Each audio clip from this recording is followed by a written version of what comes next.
5 причин, почему вы точно не готовы к отношениям. Дело в том, что, знаете, вот как-то принято так считать, что отношения это что-то, к чему нужно стремиться. Часто люди вообще ставят это какой-то такой своей сверхценной целью своей жизни, что я вот хочу отношения, для меня это важно.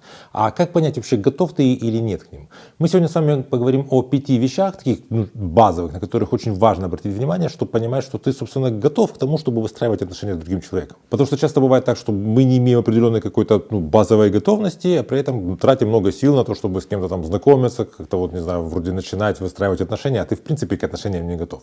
Меня зовут Евгений Масеев, я психиатр и психотерапевт. Сегодня мы с вами говорим о 5 очень важных вещах, которые, если у вас их нет, это значит, что вы не готовы пока к отношениям. Очень важно с этим ознакомиться, чтобы, собственно, понимать, прежде чем какие-то выстраивать отношения, на что обратить внимание в себе, собственно. Если вам эта тема интересна, ставьте лайк, подписывайтесь на мой канал, чтобы не потерять меня, и мы с вами начинаем. Первая вещь, на которую вам стоит обратить внимание, это есть ли у вас проблемы с доверием. То есть, как вы доверяете или не доверяете незнакомым людям. Где-нибудь там, не знаю, в сфере услуг человек вам сказал, что приходите завтра, мы там что-то вам привезем. То есть, вы вообще доверяете или вы скорее насторожены?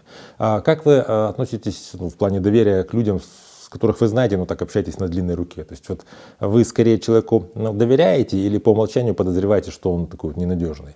Доверяете ли вы тем людям, с которыми общаетесь? И если есть люди в вашем кругу общения, которым вы, это вроде мой близкий круг, мои близкие люди, мои друзья, которым я доверяю, вспомните, как долго вам потребовалось, чтобы это доверие появилось у вас в отношениях.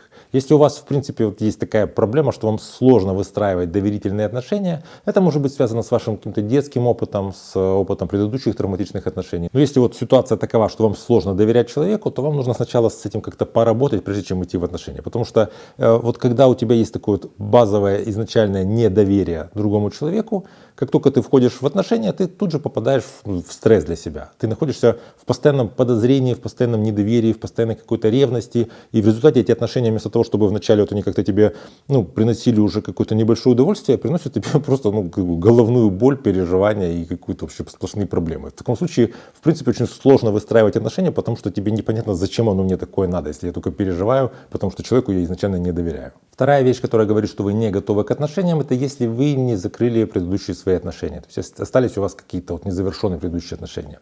У меня сейчас проходит курс про отношения, где один из блоков посвящен тому, как завершить отношения с нарциссом, такие разрушительные отношения. Потому что часто бывает, ты находишься в отношениях, которые тебя разрушают. Человек, с нарциссическими чертами, абьюзивный, токсичный, как угодно называйте. Тебе плохо в этих отношениях, из отношений ты как-то выходишь и вроде бы думаешь, прошло полгода, я не в отношениях. Те отношения уже, я уже забываю о них, они вроде как закончились.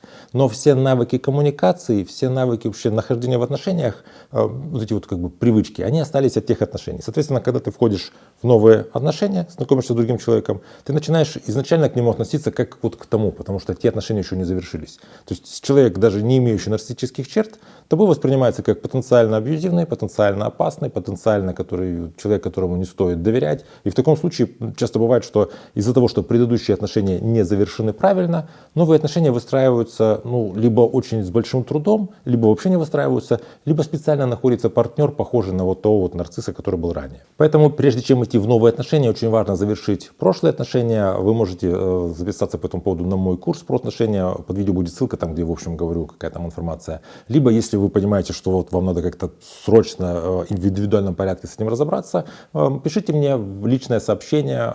Ссылки на мои соцсети есть под видео, также в описании. Я запишу вас на консультацию, можно будет, собственно, проработать. Потому что важность завершения прошлых отношений, особенно прошлых разрушительных отношений, ее просто невозможно переоценить. Это такая вещь, без которой ты, так сказать, дальше не поедешь. И третья вещь, ты не готов к отношениям, если ты ищешь себе партнера для того, чтобы он решал твои какие-то проблемы. Понятно, что в широком смысле мы всегда идем в отношения, потому что у нас есть какая-то цель. Мне другой человек нужен для построения семьи, для построения, не знаю, отношений, для чтобы у нас был ребенок, для построения какой-то близости, вместе проводить время и так далее. Но это какие-то, скорее, цели, а не проблемы. А бывает, что человек идет в отношения, потому что ему важно решить какие-то свои проблемы. Например, женщина идет в отношения, потому что хочет, чтобы мужчина ее снабжал материально, решал ее финансовые проблемы. Или мужчина идет в отношения, потому что хочет получить какой-то безграничный секс и домохозяйку, предположим. Или, скажем, пускай женщина идет замуж, потому что у нее все сестры замужем, родители от нее требуют, чтобы она вышла замуж, и она просто думает, мне нужно просто хоть за какого-то первого встречного выйти замуж, чтобы нет, меня все отвязались. То есть таким образом получается это рентные установки, человек идет в отношения, решая какие-то свои проблемы. В таком случае невозможно выстраивать такие стабильные отношения с какой-то стабильной привязанностью, с работой над отношениями, потому что другой человек для тебя это вот инструмент. В таком случае тебе нужно просто понять, какую ты проблему как будто бы тебе нужно решить в отношениях, понять, каким образом ты будешь эту проблему решать отдельно, а в отношения уже идти из каких-то других мотивов. Потому что выстраивать отношения, вот такие отношения двух людей, где возможна близость, они не предполагают такое пересечение контекста. Получается, что вроде этот человек меня и деньгами снабжает, а вроде бы я его еще и люблю за то, что просто он человек хороший. Так не бывает, получается, что как будто здесь все равно какой-то есть такой несовместимость определенная. Четвертая ситуация, почему вы не готовы к отношениям, это если вы не умеете любить себя. К сожалению, часто так бывает, что люди идут в отношения, чтобы получить от другого человека ту любовь, которую они сами себе не дают. Такая есть идея такого обмена. Я буду заботиться о своем партнере, чтобы он заботился обо мне. Чтобы потом стакан воды подал, а я буду сейчас ему стакан воды подавать. Эта ситуация очень похожа на вот эту историю с Чебурашкой, когда Чебурашка говорит: Гена, давай ты понесешь меня, я понесу вещи. То есть какая-то такая знаете, неустойчивая созависимая конструкция, когда я что-то делаю для тебя, чтобы ты что-то сделал для меня, а сам для себя я это прямо сделать не могу. Очень важно любить себя. И мне часто в соцсетях пишут: Евгений, а как это так любить себя? Что в это вкладывается, в это понятие? Потому что звучит на самом деле немножко так как-то странно. Но на самом деле любовь о себе — это забота о себе. На уровне, скажем, тела, это если вы ходите в спортзал, куда-нибудь на какую-нибудь танцы, какая-нибудь ритмика, пилатес, массажи, проводите чекапы своего организма, еще подстригаетесь, еще чего-то, то есть как-то заботитесь о своем теле на таком базовом уровне, и плюс какие-то более высокие уровни, то есть, саморазвитие, какие-то интересные, музеи, концерты, что угодно, эти эстетические такие вещи. По сути, тут как это все устроено. Когда мы были детьми, когда ребенок маленький, его родители любят, и они, в общем-то, ребенок еще не знает, что он хочет. Родители ему все как-то дают попробовать, как-то ему дают какую-то любовь. Когда мы становимся взрослыми, если у нас есть опыт этого теплого такого отношения, когда у нас есть опыт, что родители нас любили, то очень важно, чтобы мы это сами уже себе делали. Потому что уже человек большой, ты уже лучше знаешь свои потребности и как-то сам можешь это все реализовать. Если человек имел опыт таких холодных родительских отношений, то есть какой-то ребенок в детстве не получил от родителей достаточно любви, то потом, когда он становится взрослым, он не совсем понимает, как он может себя любить. Ему это не ясно. А, к сожалению, эта ситуация достаточно распространенная, и многие из нас как-то недополучили чего-то там. Поэтому, опять же, это вопрос такой личной терапии. Это можно как-то в терапии рассмотреть, в каком месте я себя как будто бы останавливаю. Хочу о себе позаботиться, хочу как-то проявить любовь к себе, но останавливаю себя, потому что так не принято у меня, как-то непривычно. Очень важно любить себя, чтобы в отношения вы входили уже будучи, грубо говоря, таким человеком наполненным, удовлетворенным. Потому что если вы наполненный, удовлетворенный, то вы такого же человека найдете себе для отношений. Если у вас есть какая-то яма, изъян, вам что-то не хватает, так, скорее всего, вы такого же человека себе найдете. Будет как с этим Чебурашкой. То есть кто-то, кто будет чесать спину мне, потому что я могу почесать спину ему, а сам себе я не дотягиваюсь, понимаете? Это не очень хорошая ситуация. Пятая ситуация, когда вы не готовы к отношениям, это вы будете смеяться, это если они вам просто не нужны. Бывает так, что эта потребность отношений не осознается, но есть какое-то давление общества, что женщина до такого-то возраста должна выйти замуж обязательно. Или, скажем, уже все подружки, в студенческие времена повыходили замуж, и меня как-то туда тянет, или, родители требуют. Тут что надо понимать. Очень у многих людей есть потребность в близости, в привязанности, в каких-то таких стабильных отношениях, что предполагает, что очень часто люди ищут себе партнера для отношений, чтобы, собственно, чувствовать себя счастливыми в этих отношениях. Но при этом есть небольшая категория людей, какое-то количество людей, которые действительно, фактически, могут реализовать свои потребности, не выстраивая, собственно, таких обычных отношений. То есть это люди, которые, скажем, свои потребности в сексе, в дружбе, в приятельском общении, в безопасности, они реализуют в формате каких-то иных отношений. Есть люди, которым окей быть без отношений.